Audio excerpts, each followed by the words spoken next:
mbokki sénégalais yi maa ngi leen di nuyu bu baax di sant ñëpp ci teewaay bi di nuyu suñu sang bi seen Amidou Mbacké mais di ngeen ma permettre ma nuyu d'abord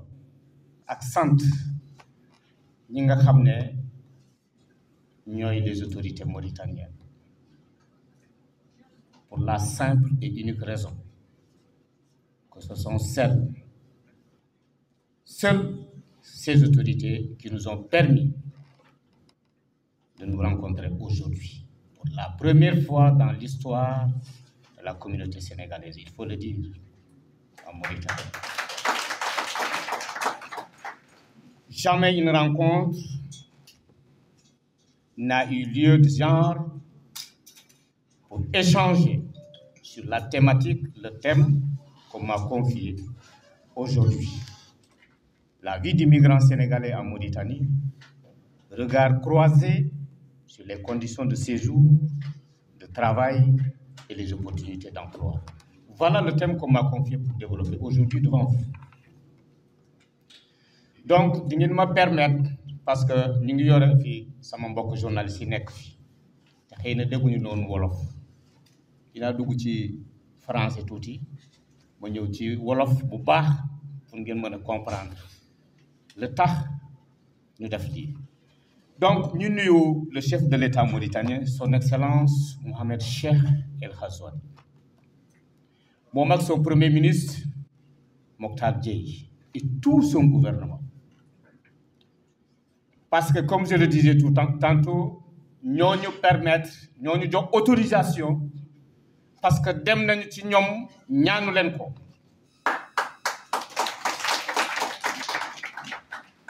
ni ñun ay sénégalais yàgg fii man mii di wax ak yéen j'ai fait 31 ans dans ce pays ce n'est pas 31 jours ni 31 mois sant yàlla su fekkente ne Mauritanie daf ma xatal baaxul ci man je ne ferai pas une semaine en Mauritanie. Tous mes enfants sont nés en Mauritanie, alhamdoulilah. C'est des universitaires aujourd'hui au Sénégal. Des masters 2, des masters, etc. Alhamdoulilah. Donc, nous permettre, nous may ay kilifa dem toog ak ñoom ñu may ñu ne may nañ leen ngeen toog waxtaan suñu biir parce que ñun dañuy yeeyante suñu biir docteur Thiongane wax na ko de Mauritanie jëppewuñu autorité Mauritanie jëppewuñu Mauritanie jëppewuñu Sénégal jëppewuñu autorité sénégalaise jëppewuñu ñun suñu biir parce que ñàkk xam la quand on ne connaît pas on nage dans des erreurs. C'est pour cette raison que nous avons convié tout le monde ici pour échanger, pour sensibiliser, pour donner des orientations, indiquer des voies par lesquelles les Sénégalais qui sont ici en Mauritanie, ñi nga xam ne leur destin se trouve en Mauritanie, ñu mën a jël ñooy voies yooyu ñu dem wut kayit ñu dem wut leneen lu ñu bëgg su ko defee kenn du leen sonal loolu kese comme ni ñu ko waxee moo tax ñu sant les autorités mauritaniennes bu baax ñu ñu encadré depuis qu'on a commencé la démarche pour ñu am autorisation bi les autorités compétentes encadrent mais ñu sant l'ambassadeur du Sénégal Adjang Chef Diop, vous avez nos remerciements appuyés du comité d'initiative à l'endroit de son Excellence. Parce que tout simplement, dès qu'il a reçu la demande d'autorisation et la demande d'audience, c'est le lendemain, ce n'est qu'une question d'heure. Il a diligenté pour recevoir le comité qui l'ont dit. Il a diligenté pour envoyer une note par la voie diplomatique aux autorités mauritaniennes pour diligenter le processus d'obtention de l'autorisation. C'est lui, son Excellence Birame Mbagnick Ndiaye. Merci à lui. ngeen permettre ma sant ñii ñi nga xam ne ñoo sumb loo xamante ne musul am ci musul am mooy le comité d'initiative wax nañ leen de nee nañ amuñu bureau c'est un comité collégial tubaab nee na collégial maanaam groupe la ndax sant leen parce que andi nañu xalaat andi nañu yéene pour woo Sénégalais yi mais fu ñu teg mooy les différents corps de métier et les personnes ressources ñi nga xam ne ñoo yore métier yi ak ñeneen ñoo xamante ne ay borom xalaat lañu ay borom xam-xam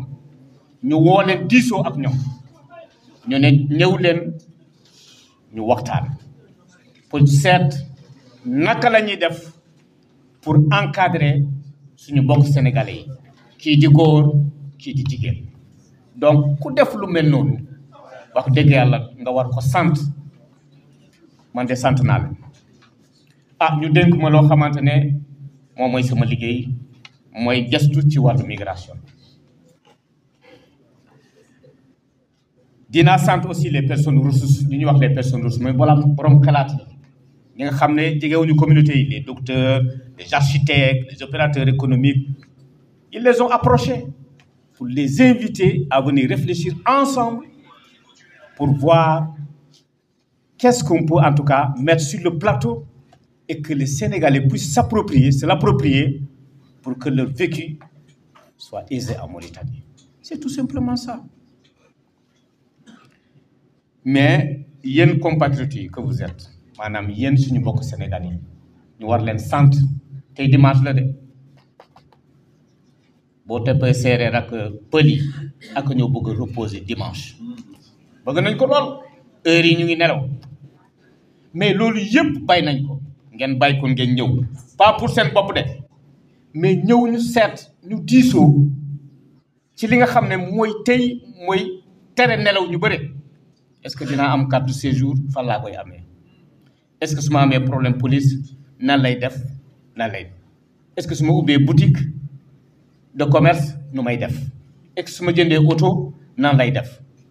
expertise boobu am na fi ci le comité d'initiative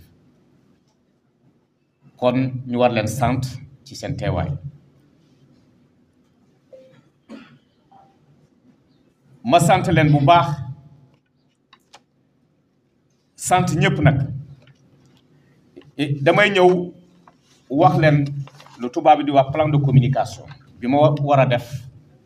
pour ma waxtaan ak yéen mooy d'abord damay ñëw wax ci wàllu migration bi migration bi nag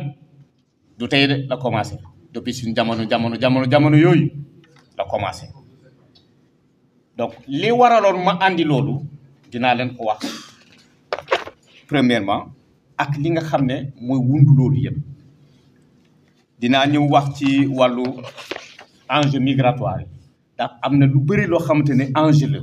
ñii di xalaate ni ñii di dem fi xëccoo am ñu waxtaan ci loolu ma wax leen tamit aussi sénégalais yi nekk fii ci yan métier la ñuy yëngu donte xam ngeen ko ma fàttali leen ko mais ma ñëw teg sama baaraam tamit ci li nga xam ne mooy loolu lañu yaakaar ni sénégalais yi ñu ngi dund loolu comme problème en Mauritanie li nga xam ne mënoon nañu dem gis l'autorité mauritanienne mu faciliter ñu mu yombal ñu pour que suñu nekkin bi yomb du ma yem ci loolu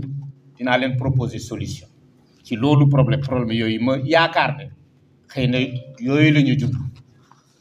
donc ma andi ébauche de solution mais également ci plan d'intervention bi dinaa ci wax tuuti li nga xam ne ñun sénégalais yi nekk fii am na ñu ko wax fii docteur wax na fii ak leneen ki ngeen may ñu tuuti s'il vous plaît da waxtaan ci ak déglante dafa baax apport boo xamante ne sénégalais yi ñu ngi boo xamante ne Mauritanie ñu ngi koy tiré ci ñun ñi nga xam ne ñu ngi fii man nee naa j'ai fait 30 ans mais je suis journaliste, je suis formateur j'ai formé aussi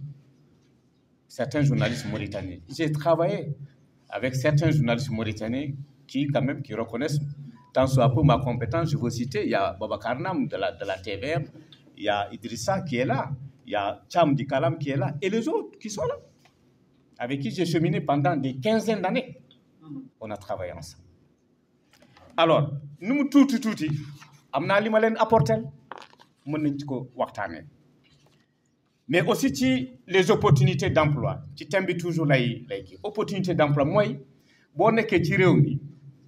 am na loo xamante ne wërsëg may na la ko nga mën a liggéey moom mooy opportunité d'emploi su ma ci paree bu fekkente ne temps bi dinañ ko may mais législation mauritanienne doit prévoir réglementer le secteur de l'emploi pour les étrangers. Nous tous les permis de travail. Il y a le permis A, de type A, il y a le permis B, il y a le permis C. ñetti permis la. ci ñetti yooyu kan ban étranger wala ban sénégalais fan nga mën a dugg ak naka la ak yenn conditions lañ lay accepter pour nga am ko. su ma paree ci loolu dina nekk ay perspectives maanaam apport bi nga xam ne ñun tamit ñi nekk fii dañ koy apporter au Sénégal da boo demee 5e bële saa su nekk nga gis sénégalais ci war yi Wave yi di yónni dépense di yónni leneen pour yegale kër pour leneen ñii di préparer même un projet de développement au Sénégal dinaa ci ñëw et dinaa terminer ci Sénégal li nga xam ne moom la ñu yaakaar gannaaw yàlla suñu Sénégal bii moo ñu gën a lépp ñun ñu nekk fii suñu destin bi nekk fii lan la ñu mën a dimbali pour que ñun ñi nga xam ne yàlla dafa def suñu destin bi nekk fii ñu mën a dund fii dund bu yomb ci kaw ak ci biir waxtaan entre ñoom autorité sénégalaise ak autorité mauritanienne ni lëkkaloo parce que tout simplement ce sont deux pays unis par la communauté de destin.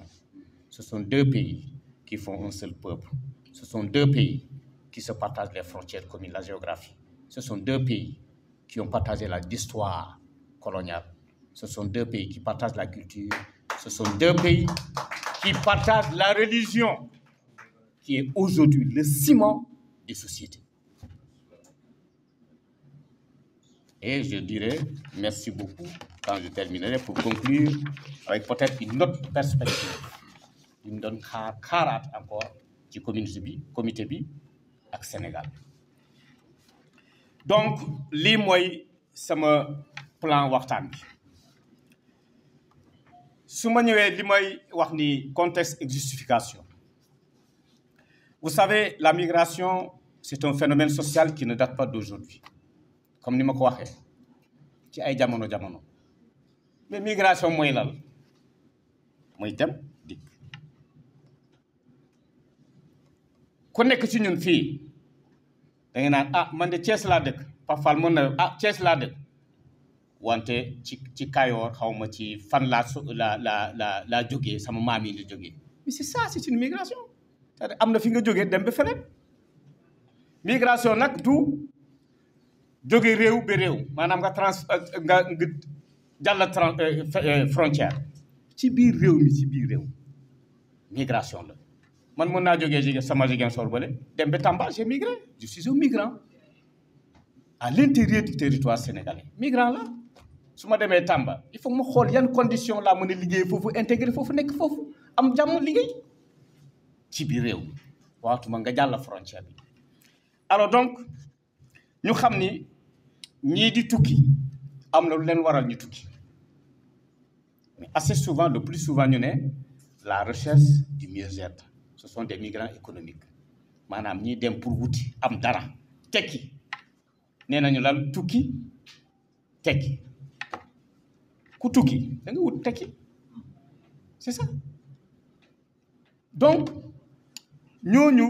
ci dem boobu dafa am sa convention boo xamante la convention de 1990 sur les travailleurs migrants et les membres de leur famille mooy convention boo xamante daf lay encadrer depuis bi nga commencé di defar sa valise nga jóg dem ba fi ngay teer mu ngi ci yow C'est une convention internationale. Je parle sous le contrôle de mon ami de tous les temps, El Hadj Amadou Mbow, avec qui j'ai travaillé beaucoup sur la migration. Je le remercie beaucoup et je demande l'applaudir. Il m'a accompagné, je l'ai accompagné, on s'est accompagné. Voilà quelqu'un que je dois beaucoup dans mon expertise sur la migration. El Hadj Amadou Mbow. Nee nañu lan tukki tekki ku tukki da nga wut tekki c'est ça. Donc ñooñu ci dem boobu dafa am sa convention boo xamante la convention de 1990 sur les travailleurs migrants et les membres de leur famille. mooy convention boo xamante daf lay encadrer depuis bi nga commencé di defar sa valise nga jóg dem ba fi ngay teer mu ngi ci yow. C'est une convention internationale. Je parle sous le contrôle de mon ami de tous les temps, El Hadj Amadou Mbow, avec qui j'ai travaillé beaucoup sur la migration. Je le remercie beaucoup et je demande l'applaudir. Il m'a accompagné, je l'ai accompagné, on s'est accompagné. Voilà quelqu'un que je dois beaucoup dans mon expertise sur la migration. El Hadj Amadou Mbow. On a été à la MDH, on n'a pas été ridicule. Et dans ce pays, on a voyagé au Maghreb et dans la sous-région. Alors donc, nous savons que nous, d'ailleurs, si nous parlons affaire migration, nous avons quoi immigration, nous avons Europe. Europe la ñuy xalaat de boo waxee migration Europe la ñuy xalaat alors que boo xoolee suñu biir continent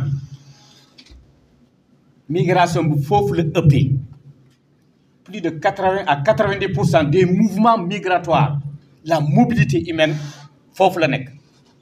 Les Sénégalais de Côte d'Ivoire, les Sénégalais de Mauritanie, les Sénégalais du Maroc, les Sénégalais, etc., les Marocains de Côte d'Ivoire, etc. C'est un mouvement intra-africain. C'est le continent africain. Il faut le faire. Mais si nous avons une Europe, si nous journalistes, nous avons aussi lu yàqu ci àdduna ñun ci lañ bokk. Malheureusement,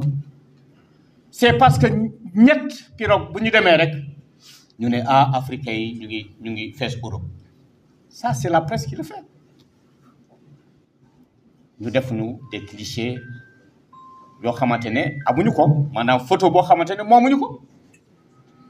mais na ngeen xam ni migration fu mu ëppee ci biir Afrique foofu la ëppee te ñun gisuñu ko et pourtant on contribue aussi mën nga nekk Côte d'Ivoire nga tabax ay état Sénégal mais nag dem bu ñuy forcé noonu dem Europe andi nañu jéey bëre ci jeunesse bi maanaam la Méditerranée l'océan Atlantique ci gaal yi nga xam ne dañ koy jël ñu dem ñu ne Barça wala Barzak donc loolu tax na foo dem rek foo mënti nekk rek même fekkete ne yaa ngi liggéey bu am solo nga xalaat dem Europe et pourtant ñi nekk Europe tamit ñu ngi fay nekk mais coono bu bëri am naa ci expérience ndax liggéey naa fi Madrid dem naa fa xool sénégalais ñu fa dundee ak subsaharien maanaam les gens d'Afrique de l'Ouest lu métti la door dàqee rek donc ñu comprendre migration mi noonu mais Afrique de l'Ouest Afrique sowu jant bu ñu bokk ci force dem bi andi nañu problème bu rëy ñu bëri dee nañ nee nañ ci année bii nii kese de janvier à novembre il y a 35 700 et quelques migrants ñu dem mais ci biir ñooñu ñu bëre dee nañu 4000 personnes et quelques ñoom dee nañu ci dem boobu mais année bi passé 8000 et quelques ñoo dee donc ñu xam ni toog fii en Afrique seet ni ñu toogee fii Mauritanie bi nga xam ne yàlla moo def ñu nekk fii yaakaar naa ne ñu lijjanti loolu ñu toog ci anam yi rafet parce que Mauritanie et les Sénégalais c'est un seul peuple et deux gouvernements amul loo xamante ne mënuñ ko waxtaanee te duñ ko am nee naa leen nous on a déposé une autorisation qui a été diligentée en 48 heures 72 heures am nañ ko ça dépend ñi ngay expliquer ak sa taxawaay kenn jëppiwuñu fii de déedéet kenn jëppiwuñu fii Mauritanie léegi l'histoire de la migration sénégalaise en Mauritanie mooy ñun Sénégal ak on a histoire bu ñu bokk l'islam bu ñu bokk et cetera migration boobu am na d'abord la migration de main d'œuvre maanaam ñi ñëw pour liggéey ñu amoon ay cadres sénégalais ñi nga xam ne depuis le temps des indépendances ñu jógee foofu ñëw fii jàppale seen mbokk mauritanien pour ñu mën a taxawal une administration ndax ñoom ñëpp benn lañu ñu am l'élite religieuse maanaam wax nañu Cheikh Ahmad Bamba Khadimou Rassoul lu mu def fii Mauritanie ku ñëw toog fii bind 8000 tonnes de livres c'est pas petit tey jii ñun on a du mal à croire ça et pourtant c'est une réalité ana ban kilifa diine au Sénégal bu ñëwul fii Mauritanie anam am kon ñu xam ni Sénégal ak Mauritanie suukar rek moo fi mën a nekk suukar boobu nag dañuy toog waxtaane ko mu neex ñun waxtaan boobu la ñu bëgg ñu toog ñun d'abord suñu sénégalais ñu toog waxtaane ko dans le cadre de ce comité d'initiative jébal ko suñu autorités yi xam ne dañoo xarañ ci waxtaan fu nekk la diplomatie sénégalaise je ne dirais pas c'est la meilleure en Afrique de l'Ouest mais parmi la plus en vue en Afrique fu nekk su fekkente ne diplomatie Sénégal kese sant yàlla mais ñu am des étudiants dans les instituts islamiques dañuy ñëw di jàng cay dongo daara yi ñu ngi fi am na ñi nekk dans des instituts islamiques am na ñu nekk à l'université ça c'est une migration et loolu du tey la commencé yàgg na lool fii yàgg na lool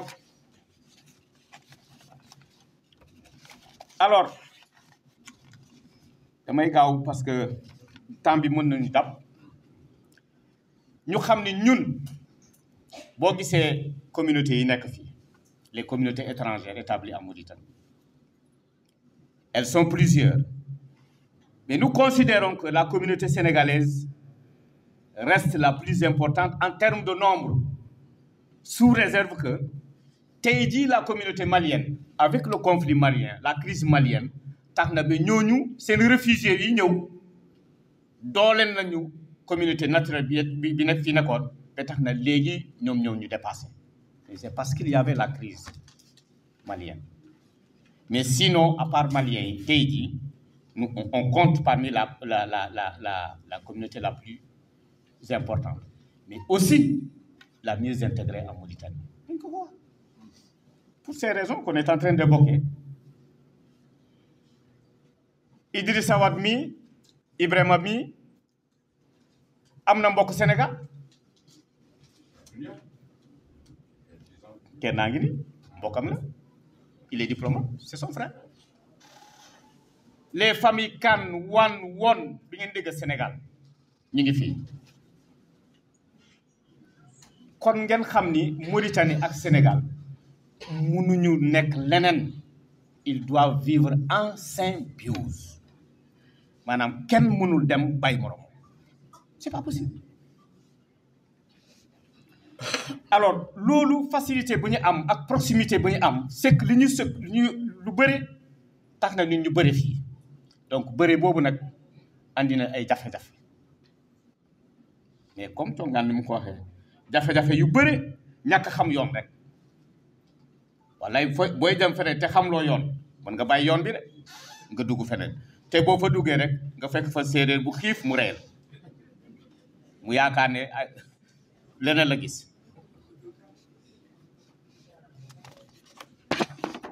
alors donc ñu xam ni sénégalais bëri bu ñu bëri fii am na ay xeet situation yoo xamante ne dañ koy dund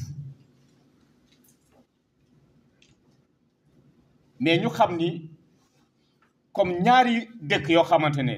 c'est des États souverains. La Mauritanie est un pays souverain. Le Sénégal, la Gambie, le Mali, etc., etc., la France. dëkk bu nekk rek moom moomee boppam ci li ñu jàpp bu baax te mooy wër am na loo xamante ne bu ñu waxee affaire migration c'est des sujets de désaccord maanaam parfois dañuy déggoo parfois du ñu déggoo kii naan non yaa ngi noot sama njaboot kii naan non non nootuma ko dama teg yoon boo xamante ne ñoom dem ñu fa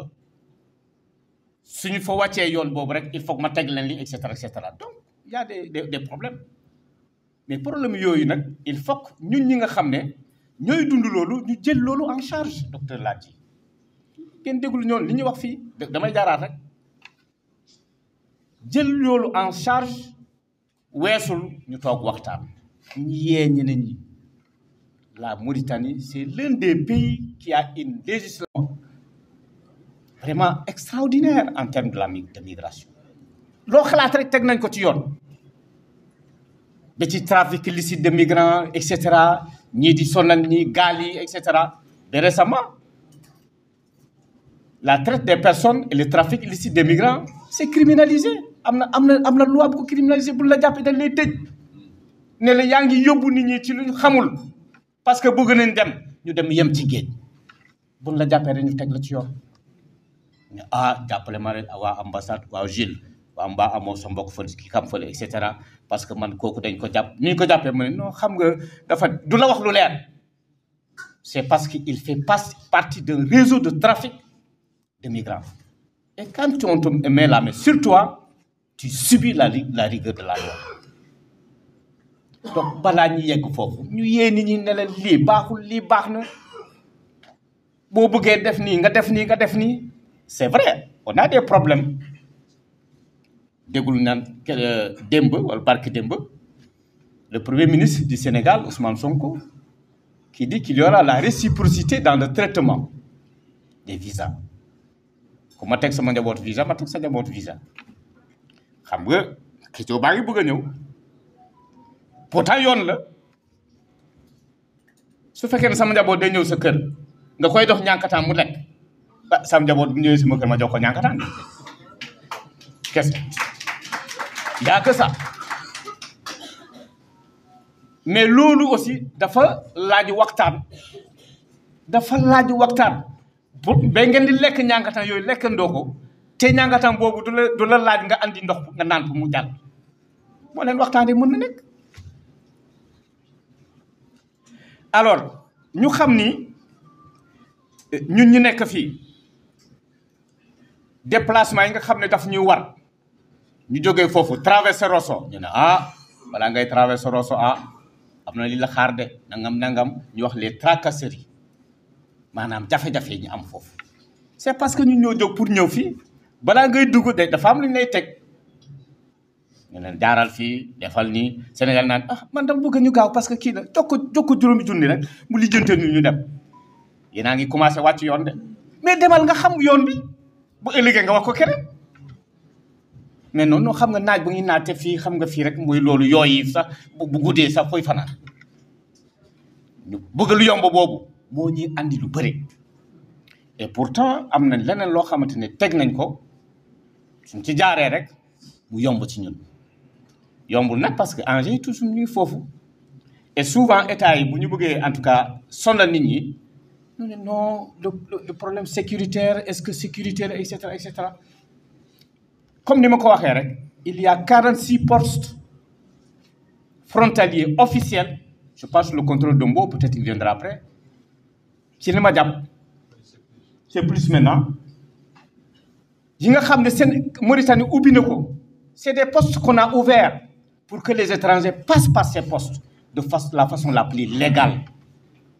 Pour que quand tu restes en Mauritanie, tu ne seras pas beaucoup inquiété. Mais assez souvent, par des personnes mal intentionnées, on passe par d'autres chemins. Que quand tu arrives ici, c'est compliqué. Comme le passeur, qui n'est que dans le trafic illicite, son problème c'est la recherche du profit. Donc ma jox bàcc nag ma jox juróomi junni rek ma jàllale la gaal bi day jàll fële da ngay gaaw a yegg boo yeggee fële nga lijjanti loolu yegg fële nga lijjanti et cetera on t'enregistre mais déedéet dañuy jaar ci yeneen yoon. Donc ñu xam que ni Mauritanie pays boo xamante ne c'est un pays à cheval entre l'Afrique au sud du Sahara et le Maghreb maanaam l'Afrique du Nord pays carrefour la ku nekk nag mu ngi fi. Avant nekkoon dëkk boo xamante ne c'est un pays de transit mais tey la Mauritanie par la force des choses est devenue un pays d'accueil, de résidence et de transit. Quelles que soient les situations. Transit moom day am ci transit tu vas au Maroc soit par l'avion ou par la route. Même si le Sahara occidental c'est des situations c'est trop risqué moo tax souvent pour dem yoon bi dem Nouadhibou c'est compliqué parce que Sahara bi mais nag à la Mauritanie est un pays où réside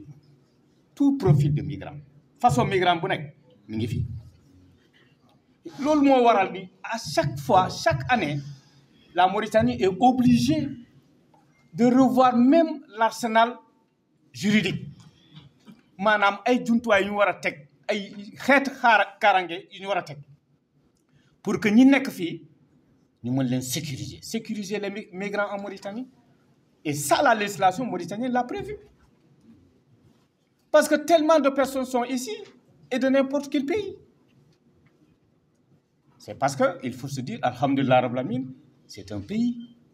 où il fait bon de vivre. C'est la paix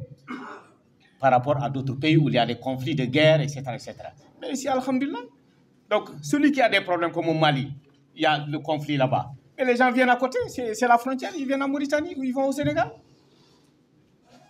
Alors donc, ces situations, tax na ñun ñi nga xam ne jege nañu fii ñu xaw a bëri fii. Alors, benn étude bu ñu defoon en 2019 waa OIM def ko. L'Organisation internationale pour les migrations, OIM, def na ko en 2019 ñu jàpp ni nous sommes 60 000 à Nouakchott 40 000 nous sommes 60 000 environ subsahariens maanaam ñi nekk fii Nouakchott maanaam ñu jógee Afrique sowu-jant mais ci 60 000 yi il y a 40 000 Sénégalais à Nouakchott 6 000 à Nouadhibou et quelques milliers établis le long du fleuve sans compter ñi nga xam ne ñu ngi côté Atar Zouérate ak yooyu et cetera boo xaymaay rek boo moo tax ngeen dégg ñi naan les Sénégalais font 100 000 déjà 60 000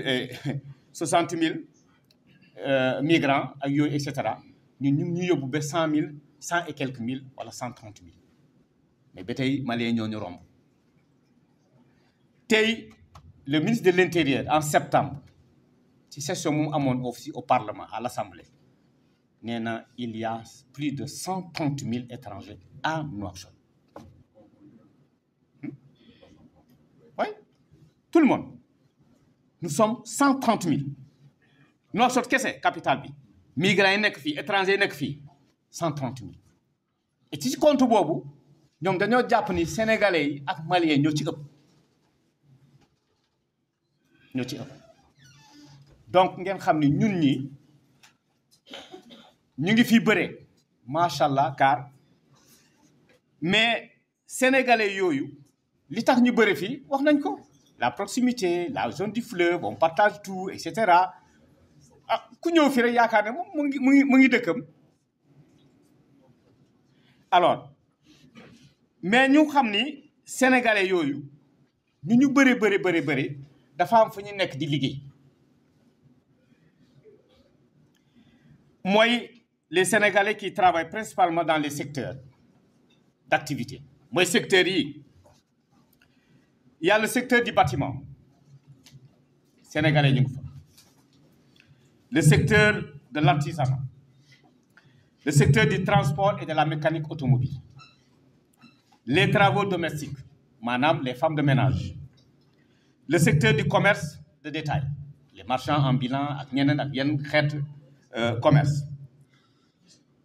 La pêche artisanale, l'enseignement, le secteur de la santé avec les docteurs pharmaciens yi ngeen gis nii. ñu bëri macha allah ba am nañu seen kuréel les pharmaciens am nañu seen kuréel mais ñu sant yàlla parce que seen i aîné maanaam seen i mag yi nekk fii docteur Kassé qui est là qui a fait presque 30 ans docteur Thiongane qui est là et les autres ñoom ñoo leen di accueillir orienté leen wol leen yoon bi moo tax c'est très rare pour nga dégg ni xëy na ñoom dinañ ñëw wax seen bopp c'est très rare nga dégg ni pharmacien bi moo am problème am nañ yenn problème yi ma mës a dégg man ak je crois que docteur ci li nga xam ne mais ci seen wàllu liggéey naan am na ordonnance bii de garab bii de balaa nga koy am ordonnance ngay andi ba Sénégalais bu jàng noonu bu jàng nga woon boo ñëwee fii moo tax boo xamante ne ñun de dañuy dem taxaw rek jaay ma bi comme kii jaay ci boutique bi jaay ma bi jox ma ba donne-moi le médicament là-bas il te dit non. Mais monsieur Badiane, mais le médicament là, s'il faut une ordonnance. Mais non, mais attends, mais non, man yàgg naa di jënd noonu ñu ne mais non. xam nga ñoo ñu jógee bees ñoom loolu dañu naan man ci lii laa jàng kii naan non man xaw ma loolu de pharmacie moom damay dem jënd comme boutique mënul nekk ñu am jafe-jafe yooyu mais docteur laa réglé ñoom xam nañu fu ñuy jaar ba réglé loolu. man liggéey naa aussi ci wàllu médicament enquête ma defoon sur les faux médicaments Mauritanie moom mu bàyyi ma fenn mais lu bëri mu ngi ci biir donc foofu la ñuy liggéeyee ci secteur yooyu wante am na xeetu sénégalais yi nekk fii maanaam un autre profil de migrants sénégalais bi nga xam ne amul benn métier gànnaayoo ko dafa jóg rek jógee ci moo ci séeréer yi nekk côté Mbour yooyu dañuy jóg rek jot na Mauritanie man kii Diouf mu ngi foofu Mauritanie que sama mbokk la jël leen seen bagage rek ñëw fekkee amuñu benn métier xanaa dem bay dugub kese donc ñooñu ñu ngi fii tamit bëri c'est-à-dire que c'est des personnes sans qualification professionnelle précise mais nag ñoom tamit aussi ñëw nañ fii pour dak seen wërsëg kenn moo leen ko xaj ñooñu ñi nga xam ne ñëw nañ ci côté boobu li ci ëpp c'est des analphabètes maanaam seen jàng bi sorul noonu fa la ñuy nekk ce qu'on appelle dans le secteur informel même ñi ma lim nii ñu bëre ils sont dans le secteur informel ouvrier yi fekk ko ci àgg bi rek ana Papa Ndiaye ñu ngi fi fekk leen ci àgg bi rek ku ñëw rek dem doo lu muy doore mu del si ñëw toog xam nga après li ñu lay laaj pour nga mën a nekk fii ci jàmm su fekkete ne ci secteur informel ngay nekk loolu da lay andi jafe-jafe dinaa ci ñëw donc loolu moo may andi ma ñëw ci ay problèmes yoo xamante ne généralement sénégalais yi dañ koy jànkonte fii ci réew la première des choses ou le premier problème rencontré ma jëkkee ko ci Rosso l'obligation de se munir à chaque entrée en territoire mauritanien de la caution de 50 €, même si aujourd'hui un léger mieux a été noté pour ceux qui détiennent la carte de séjour. Problème la man mi nga xam ne man waat sama xarit la sama mbokk la ma war a ñëw rek jàll oto bi dem këram ñu la non balaa ngay jàll 50 € fii jaaral fii nii photo fii et cetera. Et pourtant, ça fait partie de la réglementation pour traverser une frontière. Mais yow def na la ko problème.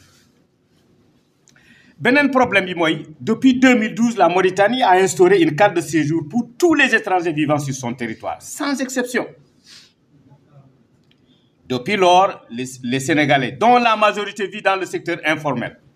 ne peuvent remplir les conditionnalités exigées pour l'obtention de cette carte de séjour, notamment. Il y exige une attestation de travail, qui n'est pas un registre de commerce pour ceux exerçant dans ce secteur du commerce, un certificat de résidence délivré par une commune de la place, dépôt de la pièce d'identité ou du passeport au commissariat chargé de l'immigration, où assez souvent, ces pièces sont perdues. Gis nga xeeti conditions yi ñuy teg pour nga am carte de séjour. Jeexul de la caution de 30 000 Gouya, voilà 3 000 émerus, équivalent environ à 50 000 CFA. Un certificat de mariage exigé aux femmes. Ah oui. C'est une population. Dépôt de la pièce d'identité ou du passeport au commissariat chargé de l'immigration, où assez souvent, ces pièces sont perdues. Gis nga xeeti conditions yi ñuy teg pour nga am carte de séjour. Jeexul de la caution de 30 000 Gouya, voilà 3 000 émerus, équivalent environ à 50 000 CFA. Un certificat de mariage exigé aux femmes. Ah oui. C'est une population, c'est leur droit. Alors, il est parfois exigé d'avoir un Mauritanien qui vous garantit en cas d'absence de certains documents constitutifs du dossier. Un acte notarial est exigé. Madame, yoyu nga xamné yow mi nek dans le secteur informel. Madame, muñ la jox attestation de travail parce que neko di liggéey bo xamantene contrat mo lay lié ak c'est ki lay liggéey lo. Ñu né demal ci notaire bi ngeen waxtaan nga ne ko man de Samba de ak Cheikh Mbacké Mbaye maa leen garantie man Mauritanien la ñu defal la loolu nga def lu ñu wax rek da nga am ko boo demee rek c'est facile mais xam nga problème bi mooy da ngay dem foofu parfois boo yeggee ci commissariat bi ne policier bi ne ah bon yow Souleymane Sow yow mi Mauritanien yow ba Samba bi ngay garantie bu rëyee nit na di ko mën a garantie de wax ma foofu wax na loolu mu daw. Donc, loolu nekk na problème bi nga gis koo xam te ne sa dëkkandoor bu baax la parce que ñu benn lañu ak Mauritanie boo leen demee ba foofu mu ne yow kii est-ce que bu rëyee ni di nga ko mën a garanti mu ne wax waxantew ñu loolu de nga gis mu dellu gan nag dama seetaat leneen bi jafe-jafe baa ngi nii jigéen mi nga xam ne yow nekkoo ci sa borom kër buñ la exiger un certificat de mariage c'est compliqué. Difficulté de scolarisation des enfants liés au système éducatif mauritanien. damay lim rek ndax les corps de métier ñoom bu ñu ñëwee dinañu wax seen problème dëggantaan li ñuy dund ci seen liggéey boobu. xam nañu tey jii que le système éducatif mauritanien dafa andi des réformes éducatives dans le secteur de l'éducation. ba tax na ni le préscolaire maanaam fondamental bi ñun Sénégal ñu naan CI ba CM2 ñu ngi ko bëgg a dindi ci privé bi yóbbu ko ci public te loolu bu amee di ngeen gis ni suñu mbokku enseignants yi dinañ am jafe-jafe chômage baa ngi ñëw de ñoom afti baay dinañ ko wax da buñ demee ñi nga xam ne ñu xarañ ñi nekk dans le fondamental mënatuñu enseigner foofu lan moo des du ñibbi bu ñu ñibbee foofu bu yokk ñu chômage au Sénégal wala yeneen jafe-jafe Sénégal. Les difficultés de transfert de fonds, même si aujourd'hui avec certains canaux informels ou formels comme Wave, Orange Money, cela semble avoir un léger mieux. Mais néew na ñun lool ay sénégalais yi nga xam ne ñu ngi fii di liggéey sax mën a denc xaalis banque nga naan dam xaar ma viré ko mu nekk sama compte banque Sénégal ana ñu suñu amee rek ñaar wala ñett motuñu 5 parce que ñun c'est le travail à la tâche mais am nañu loo xamante ne possibilité la pour ñu veille wala Orange Money mi ngi fi mën leen la yónni mën nga yónni. Les tracasseries des pêcheurs liées à l'obligation d'embarquer au moins un Mauritanien conformément à la mesure prise dans le cadre de la mauritanisation de l'emploi. Ce que j'appelle la mauritanisation de l'emploi. C'est normal. Chaque État voudra bien sûr donner du travail d'abord à ses citoyens avant de le donner à quelqu'un d'autre. Mais nag su fekkente ne am nga njaboot bi jógee feneen comme yow sa njaboot dem na feneen waxtaan mën na xëcc ba kenn ku ne nga xejal ko ci loolu ci lu mu mën a def mu def ko mais loolu déjà andi na difficulté. Le problème des transporteurs lié à la rupture des charges à la frontière Rosso mooy boobu gën a tar ndax am na beneen boo xamante ne taximaan yi à l'époque amoon na fi ay taximaan yu bëre yaakaar naa bàcc Samba xam na ci dara te am na ay Sénégalais yi amoon ay oto yu bëre ci def transport mais nag quand on a instauré le permis vert mënatu du dawal mais loolu yëpp ci waxtaan bu amee rek solution dina am ndax Mauritanie ak Sénégalais comme je l'ai toujours dit et le soutien c'est un pays qui partage tout avec le Sénégal. Il y a toujours des possibilités d'échanger, de discuter et de trouver une solution ou des solutions à tous les problèmes qui gravitent autour des ressortissants. C'est possible. Bon, am na ñi nga xam ne les conflits liés au travail et cetera yooyu yëpp manque ki leen gunge pour ñu seet Idrissa bi ma war a liggéeyloo ci yan alam la may liggéeyloo encadrement boobu dafa manqué ba tax na ñu bëre dañuy dugg rek parce que damay wut liggéey ñëw naa pour wut liggéey rek naa jàpp rek demal rek moo gën toogaay alors que boo demee mu jëral la leneen. am na ñoo xamante ne dans le cadre de la sécurité sociale et cetera tout ça dañuy am jafe-jafe mais comme je l'ai dit toujours la Mauritanie améliore toujours en tout cas son système au point que ceux-là même qui doivent en tout cas prendre leur pension de retraite et qui étaient là pendant ce temps dañ koy am. Je crois que mon ami Mbo qui est au niveau de la caisse peut-être apportera beaucoup plus d'éclairage par rapport à ça mais tax na jafe-jafe yu bëri ñu amoon léegi on a plus ces difficultés. Maintenant ma am li nga xam ne mooy solution yi ma proposé ci li ma yaakaar ñi war a ñëw tamit aussi dinañ wax ci loolu de façon générale. Donc pour ñu remédier situation boobu maanaam ñuy jéem a andi solution pexe ci loolu mooy l'organisation des rencontres mixtes permanentes entre les deux États en vue de réviser ou de dépoussiérer certains accords, conventions ou traités régissant la libre circulation des personnes et de leurs biens entre les deux frontières. Dem ak dikk diggante Sénégal ak Mauritanie dafa am lu ñu tënk seen biir lu ñu tuddee convention maanaam des accords ñu waxtaan ba nangul lii kii ñëw lii lay def kii dem lii lay def yooyu waxtaan la ñuy sàkku du 8 octobre passé qui demande son application effective sauf les établissements consulaires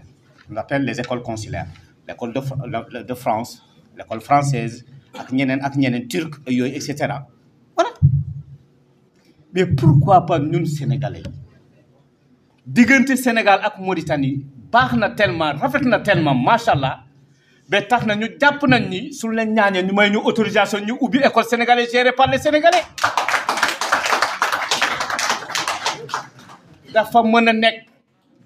Sénégal encore une fois ak Mauritanie benn. Le Sénégal et la Mauritanie font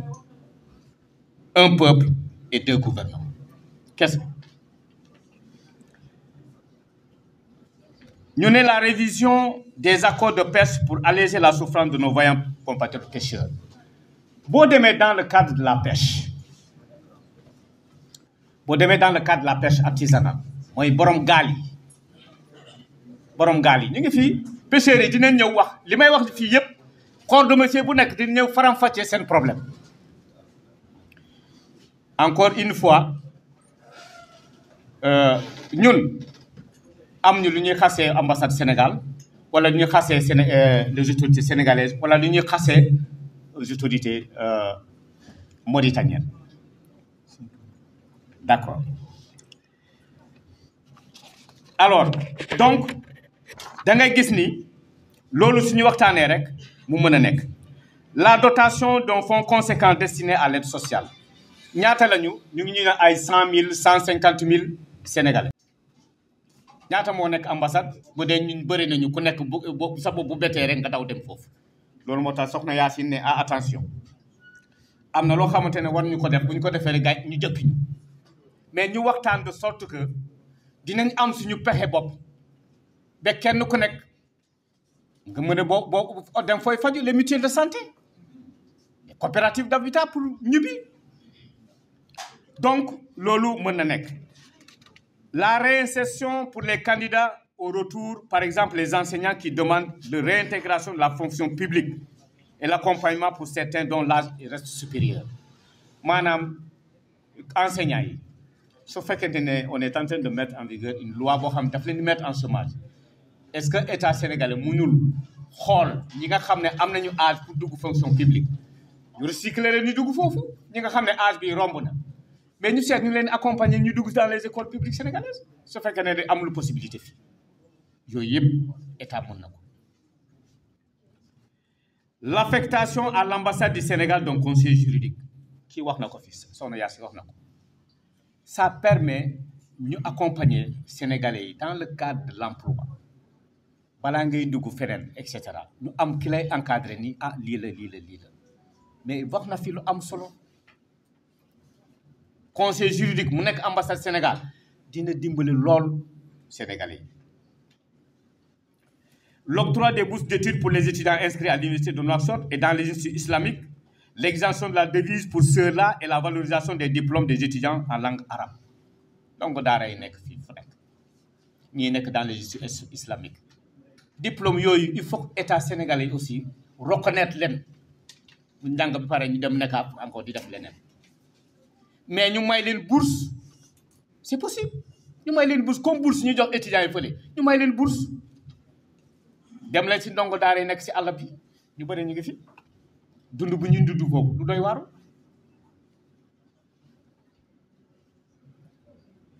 l'envoi d'une mission technique du ministère de l'Intérieur pour l'établissement des pièces d'identité pour nombreux de nos compatriotes qui se trouvent dans le besoin et pourquoi pas les passeports ñun bëri nañu fii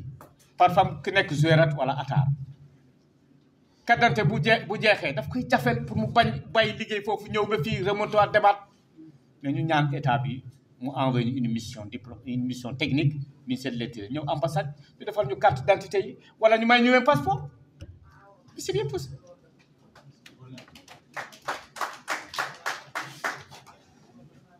Soxna Yacine wax na ni la coopérative d'habitat oui l'octroi des terrains à usage d'habitation pour nos compatriotes selon les modalités requises maanaam ñu constitué en coopérative d'habitat sénégalais yi ñu wax leen yan conditions lañu duggee foofu ñu may leen ambassadeur wax na ko même le premier ministre aussi il l'a dit coopérative d'habitat même ñi nekk Sénégal ngeen constitué en coopérative d'habitat def fa seen koppar ñu dagg leen ay terrain parce que nit boo demee boo delloo rek yaa ngi xalaat fay dugg ndax kër famille nga bàyyi foofu voilà. L'appui pour le financement d'un projet de création d'un centre d'accueil et d'orientation des Sénégalais yaa si wax na ko sànq et c'est tout à fait normal ñu liggéey ñu lijjante suñu biir ba am une maison d'accueil bi accueillir Sénégalais bi leen di orienter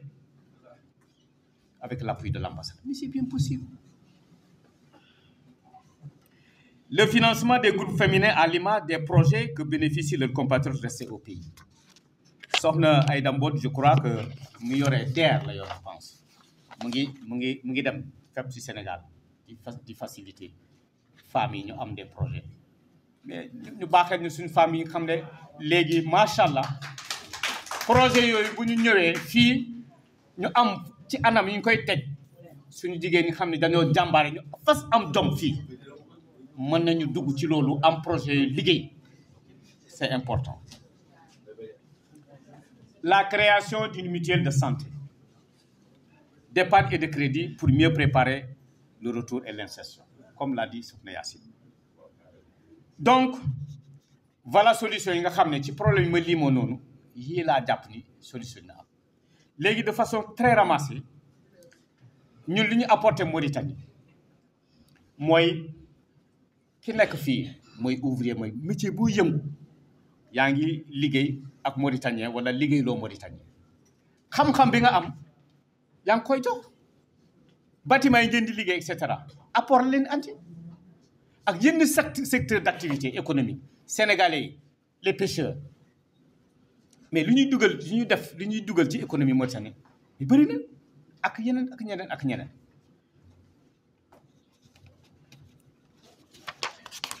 Voilà monsieur Ba mu ñëw di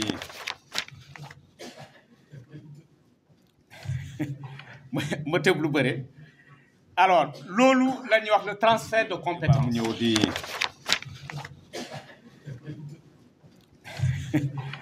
ma tëb lu bëre alors loolu la ñuy wax le transfert de compétences maanaam man waxoon naa sànq ni daana former les journalistes mauritaniens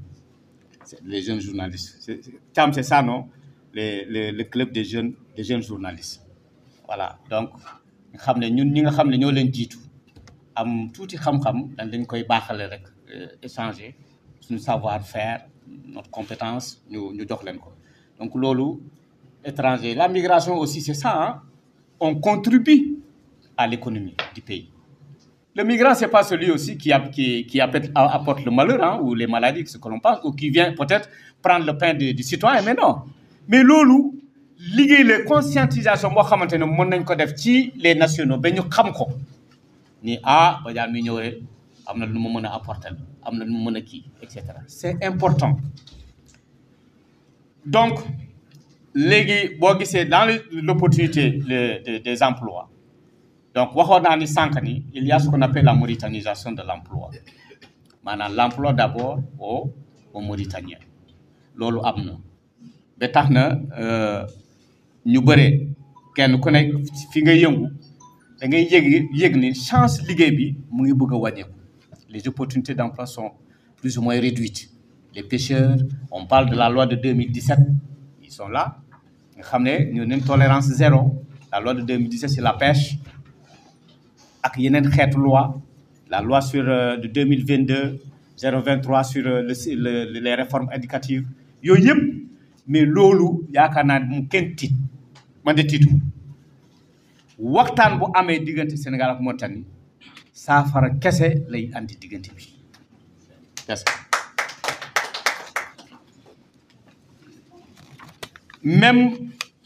ci femmes yi ñi nga xam ne c'est des femmes domestiques maanaam ñi liggéey ci kii bi avant yomboon na liggéey yomboon na de mais léegi yaakaar naa boo laajee jigéen ñi dañ naan liggéey bi yomb man temps yi liggéeyuma sama patron dafa dem fële nangam naa liggéeyatuma ak a bëri même si ça s'améliore il y a la cadence qui en tout cas est là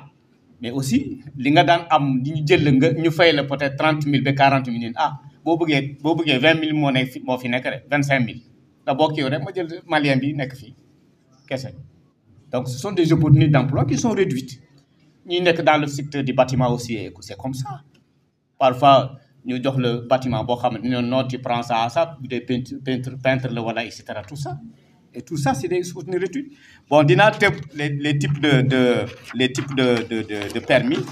tout simplement parce que le temps qu'on m'a donné est parti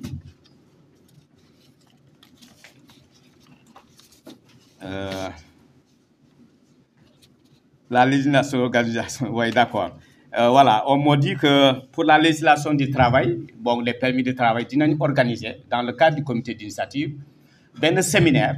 pour ngeen ñëw ñu wax leen permis A permis B permis C parce que permis C moom nee nañu boo takkee am mauritanien une femme mauritanienne wala et cetera donc nga yàgg fi am 10 ans wala yooyu wala nga liggéey loo xamante ne mauritanien ràññee nañ ko dañ jox la peut-être allo donc tu vois mën nañ la ko may permis bee moom réciprocité rek maanaam lu ñuy waxtaan naan sénégalais am na droit dem Mauritanie liggéey Mauritanie am na droit dem fële donc yooyu ku ñëw rek dans le secteur que tu évolues tu travailles mais le permis A kooku sa employeur mooy demandé mais pour nga mën a liggéey il faut que liggéey boobu mu am du am ci côté Mauritanie maanaam ce emploi boobu poste boobu amul Mauritanie ko mën a def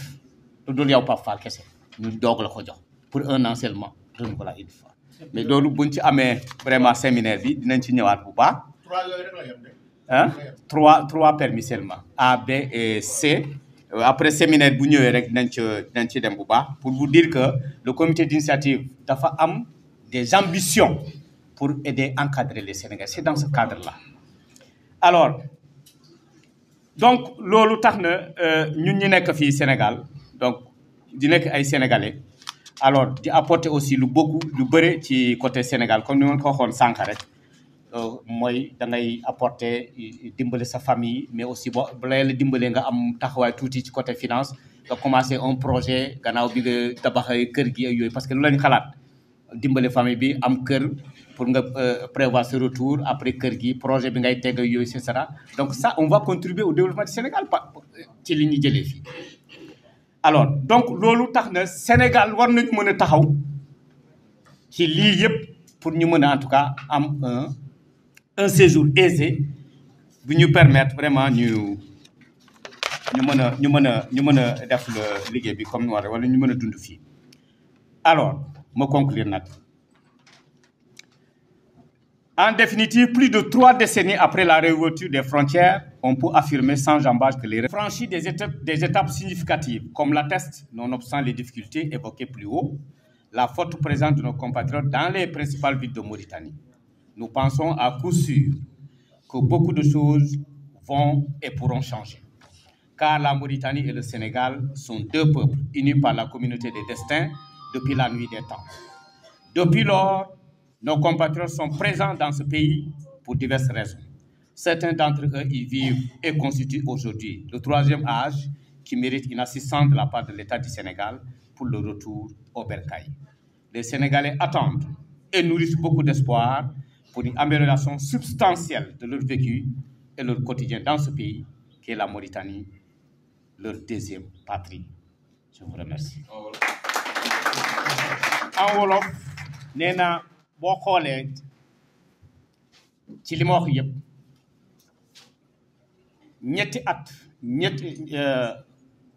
fanweeri at ci ginnaaw